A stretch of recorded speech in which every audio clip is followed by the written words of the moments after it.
In the shadowy halls of medieval universities, a battle of ideas raged. Scholars clung to ancient texts, seeking to unravel the mysteries of human behavior and the good life.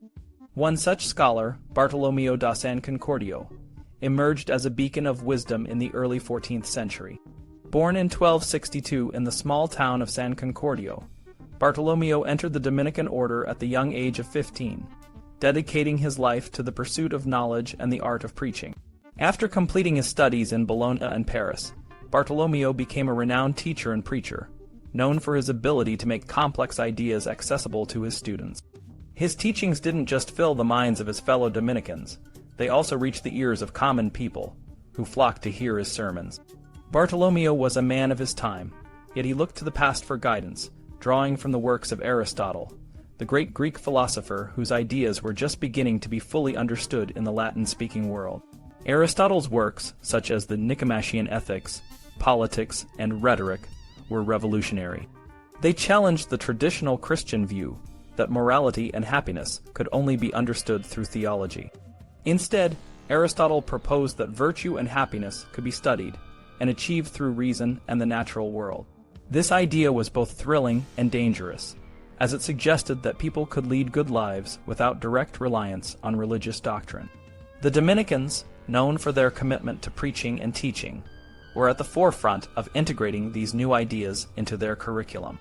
In 1314, the order made a significant decision to incorporate the study of moral philosophy into their schools, ensuring that all Dominican teachers and students would be well versed in Aristotle's teachings. This shift marked a turning point in how moral philosophy was taught and understood within the order.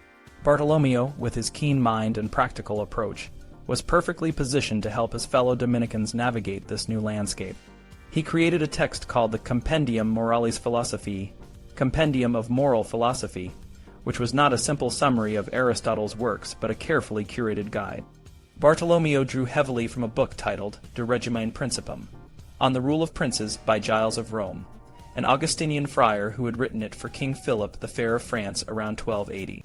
This book was a comprehensive guide to moral and political philosophy, blending Aristotle's ideas with Christian and practical considerations.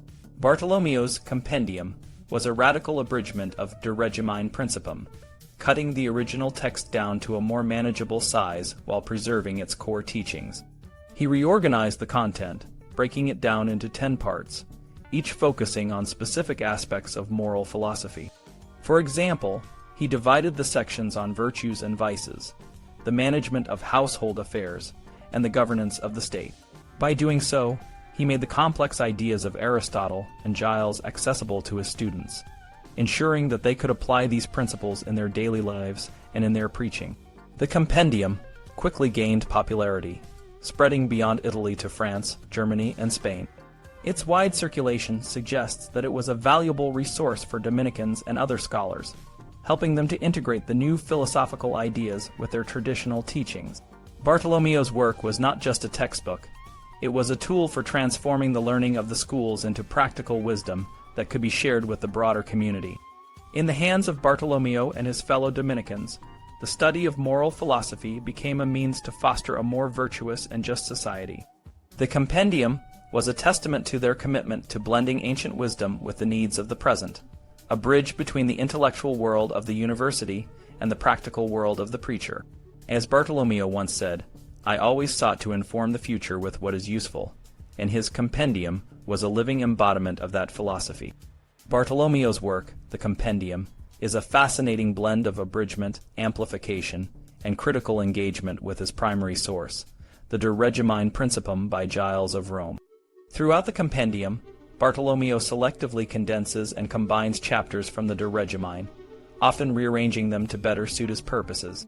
For instance, in the section on warfare, he merges several chapters from the De Regimine into fewer, more comprehensive chapters, sometimes altering their order to create a more coherent narrative.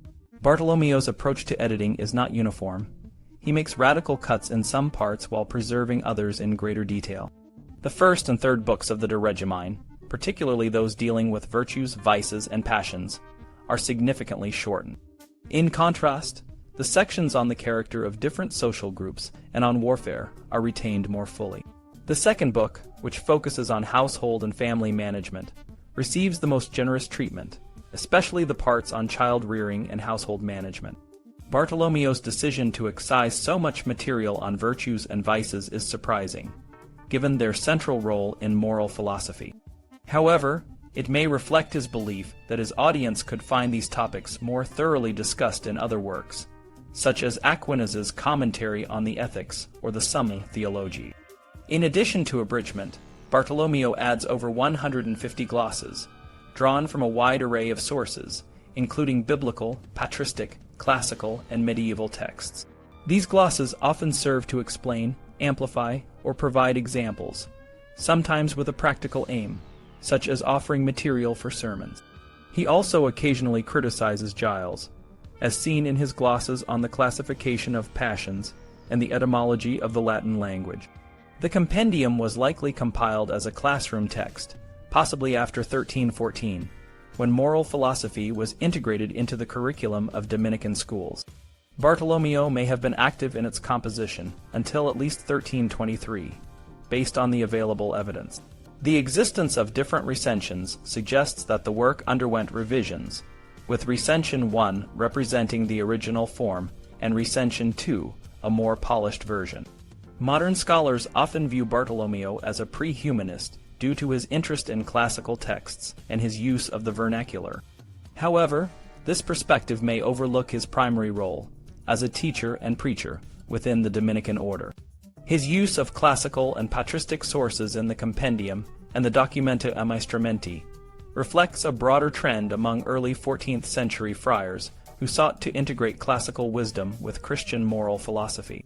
Bartolomeo's work, therefore, is more accurately seen as a conservative effort to preserve and apply traditional moral teachings, rather than a radical departure from medieval thought. In this light, Bartolomeo's Compendium is a valuable resource for understanding the educational and moral concerns of the early 14th century. It demonstrates a deep engagement with the intellectual traditions of the time, aiming to provide practical guidance and moral instruction to his fellow Dominicans and the wider community.